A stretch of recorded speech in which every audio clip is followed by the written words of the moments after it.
Le bien, pour que l'église bien marche, il faut nécessairement la nouvelle naissance. Quand nous sommes vraiment nés de nouveau, nous avons l'obéissance à la parole. Et si nous obéissons pas à la parole, il y a un manquement de nouvelle naissance. Nous sommes venus seulement en courant en vitesse. Dieu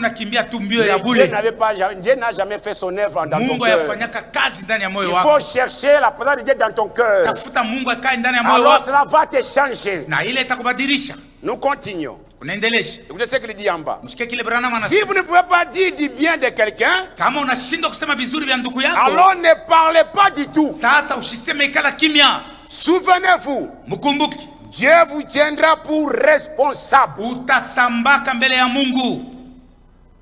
Amen. Amen. Quand ton frère, où tu le vois là-bas, il fait quelque chose qui n'est pas conforme, ayez pitié de cet homme-là. D'abord, pourquoi tu dois avoir la pitié?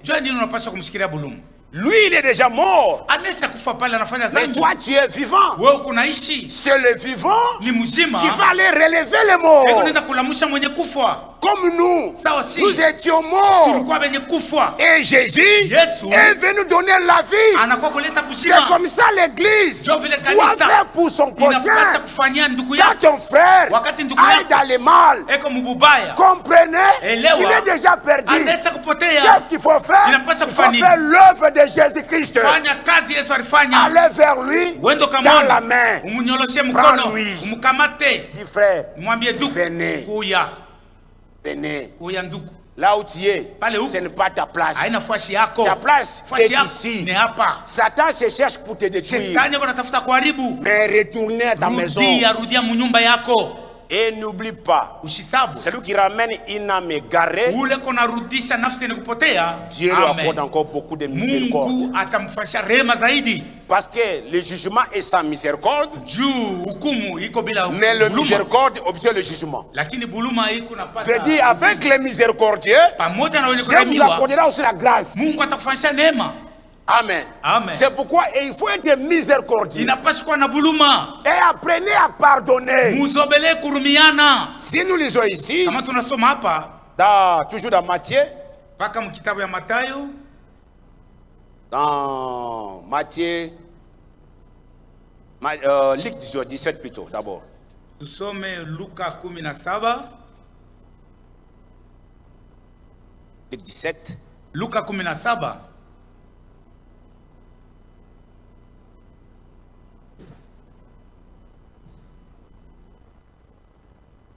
À partir de 3 jusqu'à 4. Prenez garde à vous-même. Si ton frère a péché, reprends-le. L'écriture ne dit pas d'aller publier. C'est ça le défaut parmi nous. Quand ils se rencontrent, ils se rencontrent que pour parler en mal. Permettez-moi, je vais lire quelque chose dans l'Éticyclaire avant de continuer ici. L'Éticyclaire 41. Page 6. Page 6. Là-bas en bas. La persécution extérieure a toujours rassemblé les croyants. La persécution extérieure rassemblait les croyants pour la prière. Alors que la discorde intérieure les sépare et les paralyse. Parmi nous, on ne peut pas trouver la discorde. C'est les choses les plus mauvaises qui paralysent la marche, qui détruisent notre marche. Nous devons éviter cela. Franck dit, lorsqu'il était opprimé, Ils se rassemblaient pour prier. Et non pour bavarder autour d'une tasse de café. Aujourd'hui, l'église est partagée et en divers groupes. Et partis qui se combattent réciproquement, qui dénient les salis à leur adversaire. Qui dénie le salaire de l'adversaire, ainsi que leur participation à l'enlèvement, l'incapacité de se réconcilier. Lui avec moi, pas question. Écoutez ce que dit l'Écriture. S'il se répand, pardonnez-lui. Amen. Amen. Et s'il a péché contre toi 7 fois dans un jour, et que 7 fois il revient à toi, disant, je me répands, tu lui pardonnerais. Amen. Amen. Et ça, Pierre en a compris mal. Dans Matthieu 18, là où nous étions, Matthieu 18, voilà ce que Pierre pose la question. Matthieu 18, 21. Alors Pierre s'approcha de lui et dit, Seigneur, combien de fois pardonnerai-je à mon frère lorsqu'il péchera contre moi? Sera jusqu'à 7 fois? Jésus lui dit, je ne t'ai pas dit jusqu'à 7 fois. Je ne t'ai pas dit jusqu'à 7 fois. Mais jusqu'à 70 fois 7 fois. Donc Pierre pour lui, il comptait. Donc s'il vient 1, 2, 3, 4, 5, 6, 7. Fini, il n'y a plus de pardon. C'était comme ça Pierre pensait. Jésus lui dit, c'est pas ça ce que moi j'ai dit. J'ai dit 77 fois 7 fois. C'est pourquoi Matthieu 6 nous dit encore, nous lisons.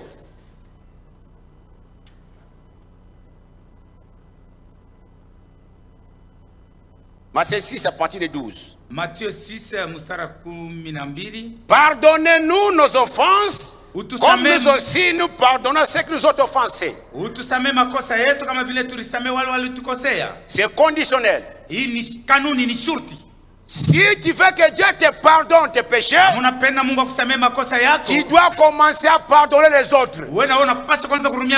Si dans ta vie, si ce soir, tu connais que tu n'as jamais pardonné quelqu'un, sachez-le bien ce soir. Ainsi dit l'Écriture, que tout ce que tu demandes pardon à Dieu, Dieu ne te pardonne pas.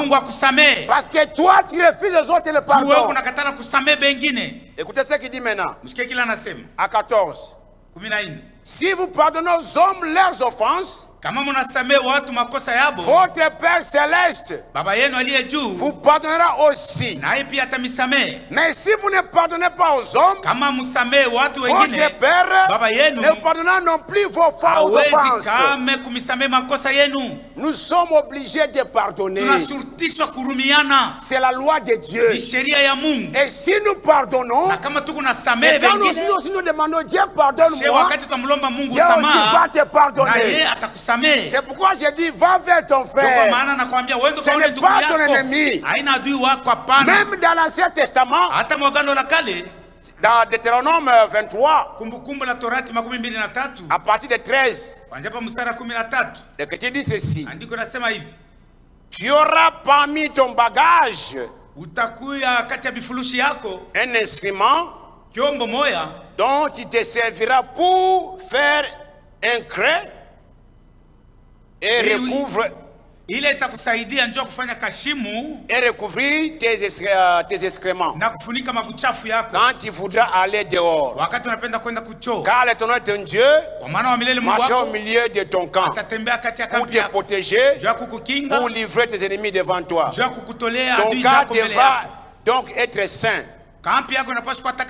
en fait que l'Éternel ne voit chez toi rien d'impur et qu'il se déverse de tourner pour qui ne se détourne point de toi. Ili asikugeuzie mkongo. Les peuples d'Israël, watu wa dans Israeli, leur marche, chacun avait une petite pelle. Kila muntu alikuwa na posholo. Il mettait dans son sac. Alikuwa anaiweka msakoshi. Quand il marchait, wakati alikuwa anatembea, s'il voit l'excrément de son frère, kama anaona buchafu ya rafiki il ne disait pas, oh, regardez là-bas, regardez là-bas. Non, il prenait les pelles, il lui couvrait. Anafunika ile buchafu ya ndugu yake. Pourquoi? C'était son frère. Ilikuwa ni buchafu ya ndugu yake. Quand tu vois ton frère dans le mal, wakati unaona ndugu yako mbaya, funika ile dhambi.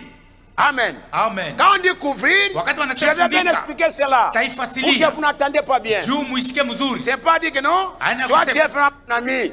Même s'il fait le mal, non, toi tu non, non, c'est pas ça. Ce que nous disons ici, ce n'est pas publié.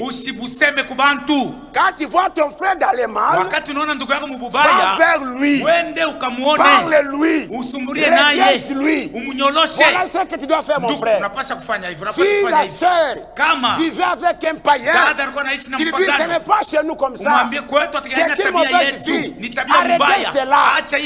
Si la sœur comprenne cela, vous deux, vous agenouillez, vous priez. Merci Seigneur d'avoir ramené notre sœur dans le camp. Et cette affaire-là, ça sera enterré jusqu'à ta mort, jusqu'à ce que Jésus viendra. On n'en parlera jamais. C'est ce que Dieu a fait pour nous. Quand nous avons péché, Dieu a pris mes péchés à moi. Il a amené dans la mer de l'oubli. Et nous aussi, devons faire la même chose. Et s'il ne t'écoute pas, l'Écriture te permet de prendre une autre personne. Et celui que tu prends là, tu ne vas pas l'influencer. Tu dis frère ou soeur, accompagne-moi. Vous allez vous causer autre chose. Jusqu'à devant cette personne. Frère, je suis venu pour les mêmes problèmes là. Et c'est pourquoi j'ai amené le frère ou la sœur. Alors ce sera mieux que toi-même tu l'expliques. Alors si lui ne veut pas expliquer, alors toi tu exposes les problèmes devant lui et devant le deuxième témoin. Il va prendre ça devant lui. Il va prendre les nouvelles devant les concernés. Alors quand il donne les rapports, le frère qui est venu, lui il va entrer en exhortation. Voilà, il explique. Si la sœur ou le frère comprend la chose, alors vous êtes maintenant trois. Il dit en tout cas, pardonnez-moi, le diable m'avait dérangé. Je ne le ferai plus. Priez beaucoup pour moi. Alors vous trois, vous vous agenouillez. Vous remerciez le Seigneur. Seigneur Dieu, voilà ton fils qui est égaré. Il reconnaît ses torts. Pardonne-lui.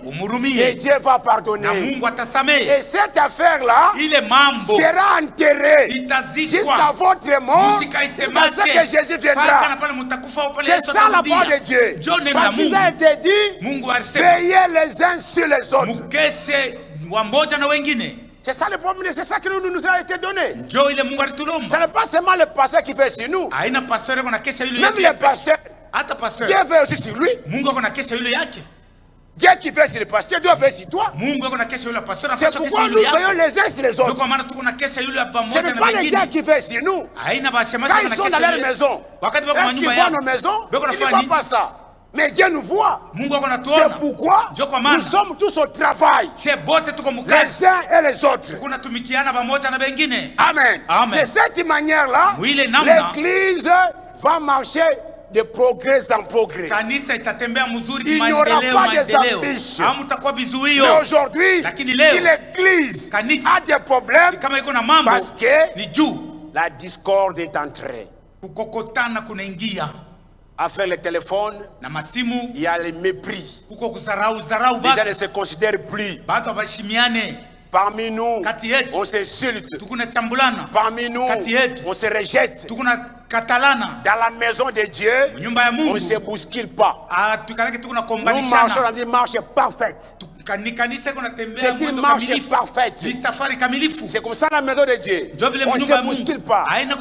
Comme ça les enfants d'Israël, quand ils sortaient, il n'y avait pas un problème. Quand ils marchent, ils voient des saletés devant. Ils ne disaient pas, oh regardez ce qu'il a fait. Non, ils prenaient ses maçons. Anaanza kubeba tu mkosho yake, anafunika ile buchafu anafunika na anapita. Branham lui fait le commentaire. Il disait il avait la jambe droite près. Asema alikuwa na mkulu ya kuume. Et quand il avançait, dès qu'il voit les saletés, avec sa jambe, il poussait seulement comme ça. Pour que les gens ne voient pas. Et quand toi tu vois, ouvrez cela. Pourquoi? Ce sont des souillures.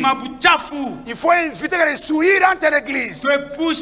Et toi qui a vu les souillures, fais tout possible pour arrêter ces souillures. Il faut aller vers les concernés et parler avec lui. De cette manière-là, nous aurons la paix. Que Dieu vous bénisse.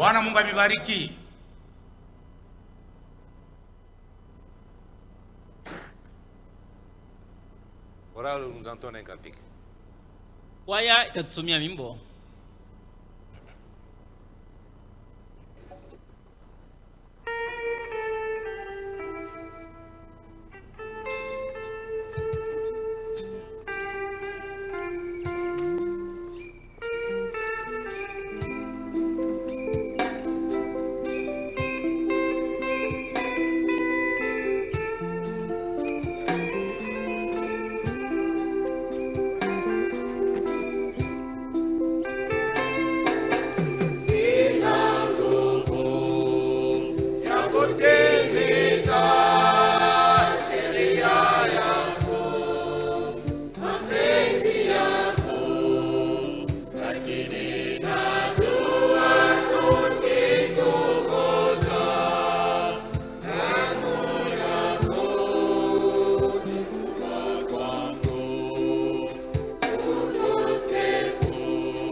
Notre Dieu et notre Seigneur Jésus-Christ,